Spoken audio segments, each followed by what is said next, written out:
Kyle Tucker is like that quiet cousin in the family that nobody really knows anything about, and then all of a sudden, years later, you find out he's making $500,000 a year in some innocuous business.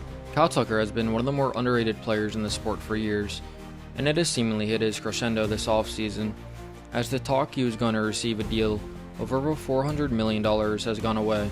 But my question is simply why? Real quick, if you're not subscribed, do me a favor and subscribe, as we're going to be pumping out content consistently for you on here. As Kyle Tucker is averaging an OPS plus of nearly 150 the past 5 seasons, including a WAR of over 5 in 3 of those seasons, while playing in 130 games or more in 4 out of the 5. Yet there was a report that came out that predicts him to sign a 2-year and only $86 million contract. Now I understand that average annual value at $43 million is more than a healthy number, but why would one of the best players in the game statistically, undisputably, over the past 5 seasons, settle for just a 2-year deal at only 28 years old? Now the report did come out on New Year's Eve, so they may have started celebrating a little bit early, if you know what I mean. Could you speak louder, Captain Trina Whitaker? Marquez did not drink the vodka because I drank the vodka. Objection! So in that case, it makes sense, and I'll relent and give up. Respect. And if that is the case, we may see an addendum to the story, or a complete eradication to it in totality. But all kidding aside, I just don't get the Tucker hate. I'm not going to say hate, because that's a little bit extreme, but the Tucker trepidation. It's not as if you can throw at me the fact that he's a guy that's produced out of nowhere, right? That he's a guy that just was not a top prospect coming out, and we don't know if it's going to translate for years to come.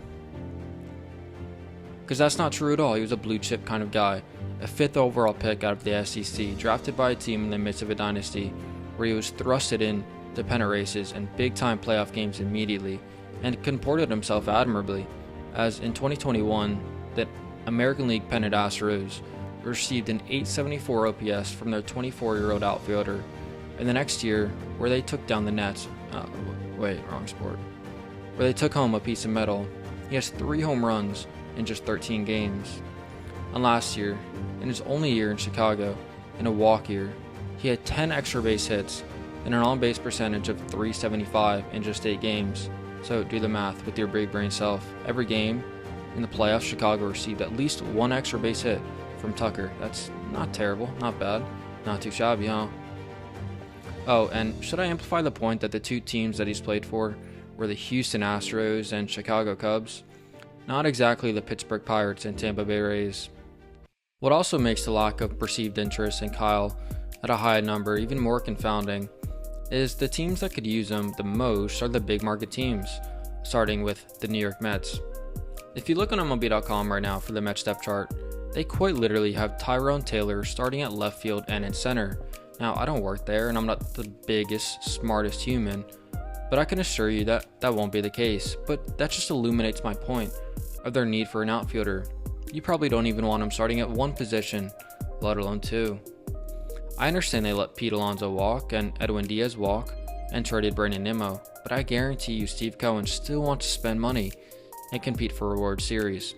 And with this current concoction the Mets have, they might not even be the 3rd best team in their own division. Hell, they might even be 4th behind the Marlins. You did hear about the Christopher Morel and Pete Fairbanks signings, right? What about the Boston Red Sox?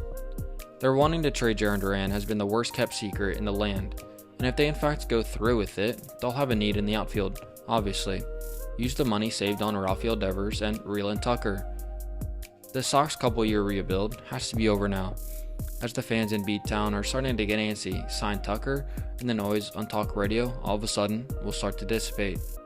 The San Francisco Giants have ostensibly wanted to give away their money for years, going back to their pursuit of Bryce Harper, Manny Machado, Aaron Judge, to Shohei Ohtani, and to Blake Snell when they finally got him for just 1 year. Now there's another big fish in a small pond where Kyle Tucker would fit seamlessly in the outfield, where they have a dearth of talent, especially after their down year of Elliot Ramos. Would they be able to compete with the Dodgers for that division, or even the Padres? Probably not, no. But hey, I think it would catapult them from the precipice of the wild card race to almost assuredly in. An offense led by Rafael Devers and Kyle Tucker is a violent one. What about the team you were just on, the Chicago Cubs? They've been toiling in mediocrity for years, despite being in a division where no team spends, which prompted them to finally do something big in trading for Kyle last offseason. Well, why not just sign him back and shell out a contract to him that we all know you can afford?